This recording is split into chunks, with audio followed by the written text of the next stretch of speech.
நேர்மையான ஆட்சி, மக்களுக்கான ஆட்சி. அவர் அரசியல் தேர்தல் பிரச்சாரத்துக்காக வந்தவர். எங்களை பாராட்டியா பேசுவார், பேச மாட்டார்.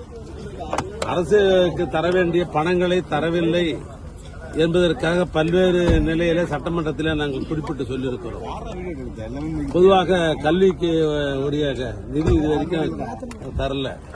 இந்த 100 நாள் வேலைக்கு வேண்டிய நிலுவையிலே இன்றைக்கு அந்த நிதி இன்றைக்கு இருந்து கொண்டிருக்கிறது.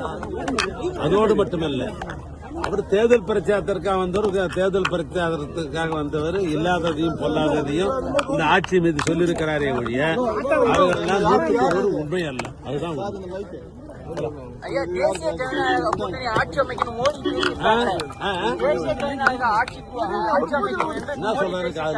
இல்ல, தேசிய ஜனநாயக கூட்டணி ஆட்சி அமைக்கும், 210 தொகுதிகளை ஜெயிக்கும் சொல்லி மோடி பேசியிருக்காங்க. அதை எப்படி பாக்குறீங்க?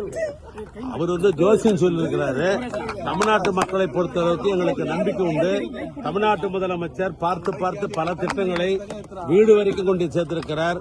பல்வேறு நகர வளர்ச்சி இருக்கிறது. மக்களுக்கு வேண்டிய தேவைகளை ஆணையின் மூலமாக நிறைவேற்றியிருக்கிறார். ஆனால் நாட்டு மக்கள் 200 தொகுதியில திராவிட முன்னேற்ற ஆட்சியைத்தான் மீண்டும் கொண்டு வருவார் என்பதுதான் உண்மை. நேர்மையான ஆட்சி, மக்களுக்கான ஆட்சி. அவர் அரசியல் தேர்தல் பிரச்சாரத்துக்காக வந்தவர். எங்களை பாராட்டியா பேசுவார், பேச மாட்டார். அரசுக்கு தர வேண்டிய பணங்களை தரவில்லை என்பதற்காக பல்வேறு நிலையில சட்டமன்றத்தில் நாங்கள் குறிப்பிட்டு சொல்லியிருக்கிறோம். பொதுவாக கல்விக்கு உரிய நிதி இதுவரைக்கும் தரல. இந்த 100 நாள் வேலைக்கு வேண்டிய நிலுவையிலே இன்றைக்கு அந்த நிதி இன்றைக்கு இருந்து கொண்டிருக்கிறது. அதோடு மட்டுமல்ல, அவர் தேர்தல் பிரச்சாரத்திற்காக வந்தவர். தேர்தல் பிரச்சாரத்துக்காக வந்தவர் இல்லாததையும் பொல்லாததையும் இந்த ஆட்சி மீது சொல்லியிருக்கிறாரே ஒழிய அவர்களெல்லாம் 100% உண்மை அல்ல. அதுதான் தேசிய ஜனநாயக கூட்டணி ஆட்சி அமைக்கணும். மோடி தேசிய ஜனநாயக ஆட்சி அமைக்கணும் என்ன சொல்றாரு? இல்ல, தேசிய ஜனநாயக கூட்டணி ஆட்சி அமைக்கும், 210 தொகுதிகளை ஜெயிக்கும் சொல்லி மோடி பேசியிருக்காங்க. அதை எப்படி பாக்குறீங்க? அவர் ஜோசியம் சொல்லியிருக்கிறாரு.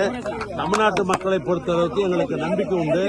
தமிழ்நாட்டு முதலமைச்சர் பார்த்து பல திட்டங்களை வீடு வரைக்கும் கொண்டு சேர்த்திருக்கிறார். பல்வேறு நகர வளர்ச்சி இருக்கிறது. மக்களுக்கு வேண்டிய தேவைகளை ஆணையின் மூலமாக நிறைவேற்றியிருக்கிறார். ஆனால் நாட்டு மக்கள் 200 தொகுதியில திராவிட முன்னேற்ற ஆட்சியைத்தான் மீண்டும் கொண்டு வருவார் என்பதுதான் உண்மை.